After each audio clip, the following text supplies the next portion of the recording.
Hi everyone! Welcome back again sa aking munting bahay. So for today's video, Day, ay sasagutin ko yung tanong ni Day Daisy. Sabi niya, Day, may plano daw siya mag-apply dito sa Hong Kong next month. Ask lang daw niya kung ano daw yung niluluto ko para sa mga amo ko kasi no idea siya kung ano ang mga kinakain nila dito. So, para sa mga first timer, yan din yung naisip ko noon. Ano kaya lulutuin? Kasi, dyan pa naman din ako, kumbaga, sablay ako dyan. Kaya dun sa interview, ang sabi sa akin, yung sa tanong, di ba, na, marunong ka ba magluto? Ay, kan bang, yung niluluto mo ba? Ay, kinakain ba ng amo mo? Ano yung sinasabi? Ganon. Ang ngiti ko doon, grabe, kasi nagsisinungaling ako kasi nga, di ba, wala akong experience. Ang tanong doon, kumusta naman yung pagkain mo? English kasi yun. Kumusta naman ang niluluto mo? Nakalimutan ko na. Basta sabi ko lang doon, yes, ma'am. Iko. Then, ano sinasabi ng amo mo is good ba daw? Yes, ma'am. Nakangiti na ako kasi sisinungaling ako kasi kamuti ako sa pagluluto, Day, as in lalong-lalo na yung medyo masarap-sarap na luto, yung mga sosyal-sosyali na, yung panghanda na sa birthday. Wala akong kaalamang-alamang dyan kasi ang alam ko lang lutong bukid, lapuang malunggay, ulokbate, sitaw, bilatong, ganun lang yung aking alam. Din sa gula ng mga bilaog, din tuway, mga ganyan lang yung alam ko na luto. At nung nag-asawa naman ako, Day, sinigang, noodles na may malunggay, din prito, ganyan lang ang alam ko. Kasi pag magluto-luto ng afritada, mechado, magastos na yun. Ayaw ko na ng ganun. Titipid lang ako kasi sa sinigang, sabaw pa lang ulam na. So, isang lutuan ko, isang buong araw napapagkasya ko. Din yung noodles, dahil nilalagyan ko pa ng asid para sa isang plastic o isang kainan na namin, ilan kami kakain. Natatawa ko dun sa kapatid ng asawa ko kasi dati kasama namin siya sa bahay. Then natatawa na lang ako. Pasimple lang magbiro. Sabi niya, dagat Nung una, di ko pa mag-gets ano yung sinasabi kada kain niya. Dagat Katagalan, alam mo, na-gets ko na maalat, kaya dagat yung sinasabi. Hindi ako na-offend kasi ang galing ng niya, kumbaga, ang galing ng pagkasabi niya. Hindi ka ma-offend, matatawa ka lang din. So, nasanay na lang din sila sa akin. Kasi ganun ako, nagtitipid kasi ako. Alam nyo kasi yung budget ko, for 1 week, binabudget ko pa siya. Pinipilit ko na may matira, may maitabi ako, may maisuksok ako sa mga gilid-gilid. Ganun yung ginagawa ko. Kaya yung lasa ng luto ko is maalat talaga. Kaya pagdating dito, Day, hindi talaga kami magkasundo ng amo ko. Kasi siya matabang, ako maalat. Kaya nung ako pinagluluto niya in whole 1 year, wala ako nag-start 8 months, ako nagluluto. Kasi ang matanda yung nagtuturo sa akin, ganito, ganyan. Pero yung lasa talaga, Day, hindi ko alam paano siya timplahan. Kasi nga, yung panlasa ni amo, walang lasa sa akin. Hindi ko malasahan kung okay na o hindi. So, ang sa akin, maalat na pala sa kanila yung panlasa ko. Pero matabang na yun sa akin. Kasi nga, sanay nga ako sa maalat. Dahil inaalatan ko kasi yung luto ko nga doon sa Pinas. So, napakasimple lang naman ng mga luto dito. Dahil ang lang sila, hindi sila mahilig sa tulad ng sinigang, ni may sabaw-sabaw, tinula, hindi sila mahilig dyan. Mostly lang dito is gisa lang talaga, dry yung nila, yung madalas na ulam. Kung gusto naman nila humigop ng sabaw, gagawa sila ng soup. Ang soup na tinatawag na yun, may mga herbal na nilalagay.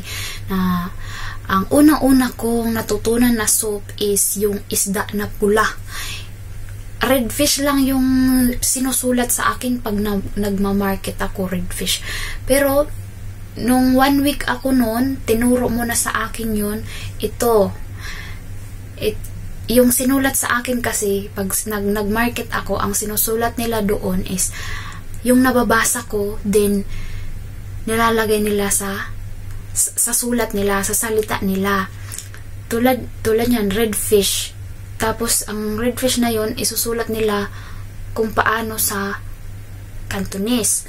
Then, kung halimbawa, nung bago ako, hindi pa familiar sa akin yung mga gulay kasi mostly ng mga gulay dito ay from China. So, maraming gulay na hindi natin kilala.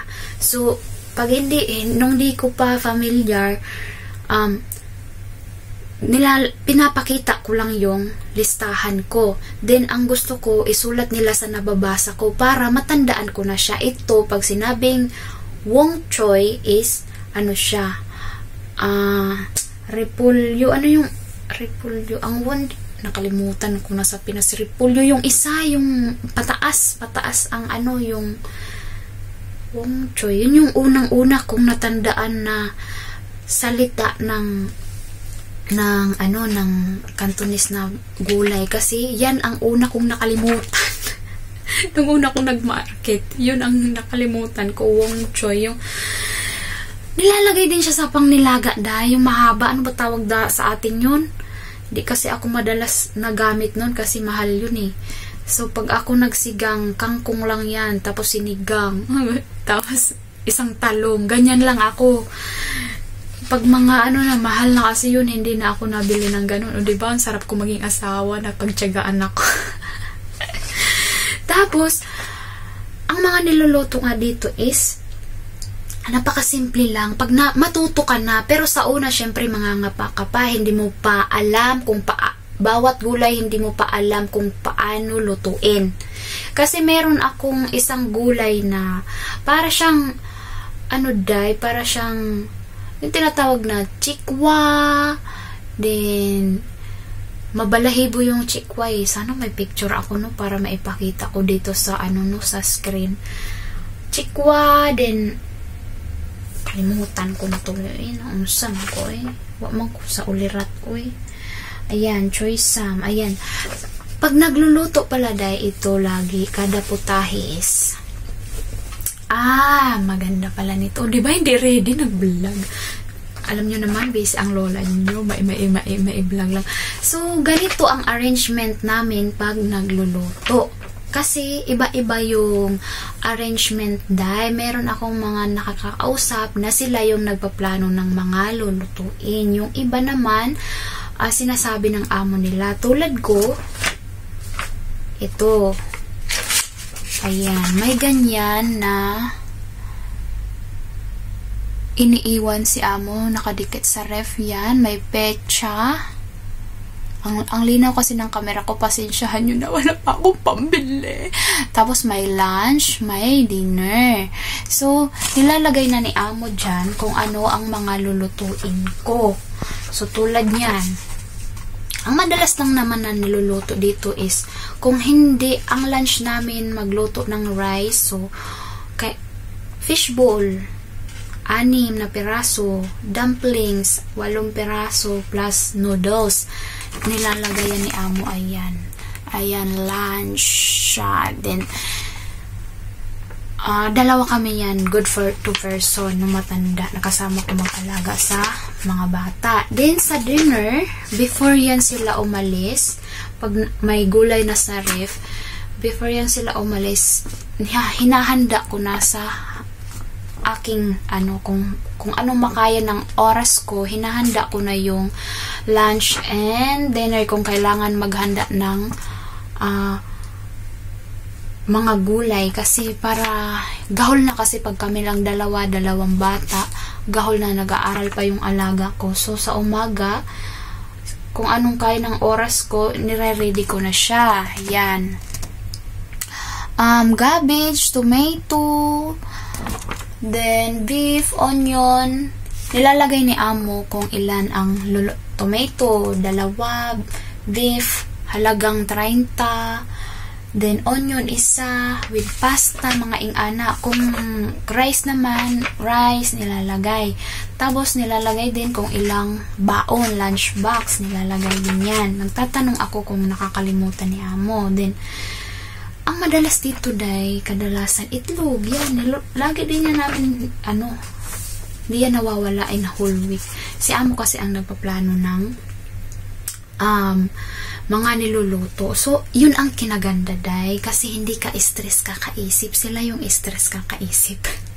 Kasi nung bago ako, hindi, yan ang tinanong sa akin. Nung matapos, in-explain lahat ng mga roles sa bahay, yung mga ayaw at gusto nila.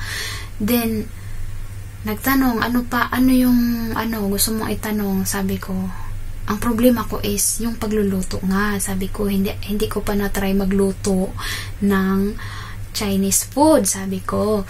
Then, ang tips ko lang sa inyo, kahit marunong kayo or hindi, sabihin nyo lang talaga na better, na sabihin nyo hindi, no idea kayo sa pagluluto ng pagkain nila. So, kung magaling ka naman, o surprise sa kanila yun, diba? So, para makapag-adjust kayo, both sides, sabi ko.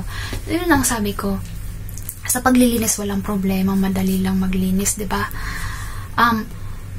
Tinanong ako kung ano pa yung problema, kung ano ang hindi maliwanag sa akin. Sabi ko, problema ko, amo, hindi ako marunong magluto. Walang problema, tuturuan ka. So, nung tumira kami doon sa tatay niya, 8 months ako doon. Ako nagluluto doon. Tinitrain kasi ako. Pero hindi ko talaga nakukuha yung panlasa. Laging, next time, less. Hindi ko din kasi maintindihan, day. Kasi pag yung matanda, hindi ko alam kung binubola lang ako kasi puring-puri niya ako. Magkapareha kami kasi ng panlasa. Yung mga babae lang yung yung amo ko, yan maselan. Kasi mahihina yung mga something nila. May madami silang problema. So, yung matanda na kasama ko, puring-pura ako. Good daw, good. Yung ana, delicious. Yung ana, tuwang-tuwa naman ako. So, pag nagluto na kami, pag tanghali lang kasi kami lang dalawa, di ba, ang kakain. Pag dinner, kami na lahat. So, katapos niyang kumain, tapos, na-i-complain, may ana. Next time, yung ana lang, turuan, paano magtimpla, dahil iba-iba yung kada luto, iba-iba yung dami. Tapos ang ipapalagay sa'yo, ganyan lang, ganyan na asin, ganyan na ganito, bawal pa yung magic sarap, walang ganyan.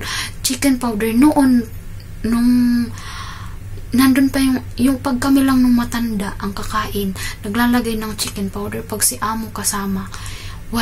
Hindi pwede ang kaya hindi ko maintindihan yung lasa, day. Nahirapan talaga ako, day. So, 8 months yun, ha. Puro, sabi ko, okay, ma'am. Mingar ako, okay. Sige ra ko ging anak, kay dili yun ako makuha. Nalisuran yun ko sa akong kinabuhi, sa pagluto yun, kay ambot lang, tabaang na mas kuha, pero parat pa dyan sa ilaha, o niya. At balhin may og dito sa tinsyuway.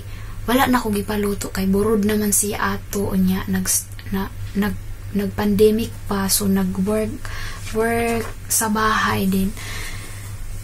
Si among babae na yung madalas magluto noon, or kaya si among lalaki. So yun, hanggang manganak siya. Nung nanganak siya, tinuruan din ako nga yung kinuha nilang helper na taga dito, tinuruan din nila ako. So alam nyo, day, parang doon si amo nagbago, na-accept na yung mga luto ko. Hanggang ngayon, ako na ngayon nagluluto. Kasi nung nanganak siya, diba, kumuha nga siya ng helper. Pareha kami ng palasa, day. So, doon ko naisip na hindi pala lahat ng mga kalahi nila is ganun ang panlasa, matabang talaga. Hindi pala lahat. Kasi, Chinese yung kinuha nila, taga dito yun, bakit masarap magluto pang lasa natin. Then di ba may mata, may kamera doon sa kusina, din nagchichismisan kami, rinig siguro. Kinikwento ko, sabi ko, hirap talaga ako sa pagluluto, hindi ko maintindihan yung ako naman kasi nung nagluluto siya dahil, di ba? Si amo hindi makapagsalita na ayaw niya ng ganito, ayaw niya. Ako alam ko na ayaw ni amo na ganito. So sinasabi ko sa sa helper na yun, ay ayaw ni na mamantika, yung makikita niya mantika na nagkikintab yung gulay, ayaw niya yan. Sabi nga nung paano lalasa? Dapat ganyan lang ang asin, sabi ko. Grabe na talaga yung na nagchichismisan talaga kami doon. So sana napunta yung kwento ko. Then ang madalas lang naman dahil nalutuin mga gulay lang dahil yun ang sinasabi ko sa inyo. Hindi sila mahilig sa magsinigang ka, magtinula ka, ayaw nila yun. Tsaka pag alam nyo yung pag kumakain kami sa labas, may ino-order sila, hindi ko alam yung halo-halo na gulay, may pansit, may gulay, may choysam, may bok choy. Ang sarap ng sabaw, gusto ko humigo, pero hindi nila ginagawa yun. Ang laman lang talaga kinukuha nila, nakaiwan yung iniiwan yung sabaw, hindi sila mahilig. Sa bagay kasi nag-chopstick sila. So kung sabuan nila yung kanin, hindi na nila ma-chopstick, maglutang-lutang na yung kanin. So kaya siguro ganun. So pagdating naman sa soup, tingnan nyo. Pag sa soup kasi, kaya mensan, Bisaya kami dahil, pag minsan medyo matagal pag busy, super busy pag naggawa ng soup. Ayan, tomato, potato, pork sisebone, worth 30 nilalagay ni amo kung halagang magkano. Potato isa. Pag mga ganyan, yan ang sinasabi ko sa inyo. Pag gusto nila humigop ng sabaw, magluto sila ng bukod. Wala yan asin, as in natural siya. So meron may gustong-gusto ako na nila na soup nila na may mais, may carrot na pula o green, pula orange pala. Then may nilalagay sila ng mga Chinese na herbal, then basta super sarap siya dahil. Then yung karne, kung karne man, ang ginagawa is hugasan mo, then i-boil mo saglit, then hugasan mo ulit, then together na. Doon ko siya ginagawa sa rice cooker. Ipailalim mo yung karne, din yung mga ingredient na yung mga gulay, din yung mga Chinese na herbs. Hindi ko kasi take video. Maganda nga sana yun kasi super higpit, may camera. So hindi ko kaya suwayin yung nila, yung mag-video ako. Hindi nga ako allowed mag-CP Ang makakasipi lang ako pag sa CR, nilalagay ko doon sa buringon ko na damit, doon ko tinatabunan. So baka hindi na nila yun maduklit, kaya syempre buringon yun, diba? Pag naihi ako, sisilip-silip ako, ganun. Kasi since noon kasi dahil nung lumipat kami ng Tinshuway, nung bago kami doon, sa WhatsApp siya nag-chat sa akin. Then ang akala ko noon okay lang na gumamit ng phone. Nasa labas lang ba? Hindi naman lagi nakadut-dut. Nasa labas lang ba yung phone ko? So 2 beses siya na nag-chat. Syempre may sound yung ko. 2 beses din na nagigising yung alaga ko. Siya lang naman yung ka-chat ko that time. So sinita niya ako, pagka-uwi niya, sinita niya ako. Sabi niya, huwag ka na magamit ng phone. Wala nang kahit siya naman talaga yung ka-chat ko noon, kaya nagigising yung alaga ko. Then hindi na ako nangatwiran pa. Sabi ko, okay, hindi na ako hindi na nila ako nakikita na nagdudut-dut na ganyan na sa labas. So doon ako sa CR, iniiwan ko lang tong phone ko sa CR. Then pag nag-CR ako, sisilip lang saglit. Yun lang naman yung ginagawa ko. Kasi pud din talaga ng camera dito. Sa sala nga is 3, sa kusina is 24/7 ang camera dito. So wala talagang lusot ang lola nyo, gabing-gabi na ako nagkakaroon ng time para mag-vlog. So wala na nga pumapasok sa isip ko kasi Hindi ko na na-practice. Super busy. Late ka ako ngayon natapos. Mag 10 kapin na kasi galing kami sa labas. Doon kami kumain. Late na nakauwi. Then pagdating namin may baha. May tubig na something pumasok sa bintana. Nagreklamo si amo doon sa management. Natingnan. So nagdadaldal pa. Hindi ako nakahugas. So late na ako natapos. So para may ma-upload lang ako bukas. So, ayan, ganun lang naman. Then, yan yung arrangement namin. Lunch namin, then yung sa bata, lulutuin, nilalagay niya. Para sa alaga ko maliit, pumpkin, tapos milk, nilalagay niya.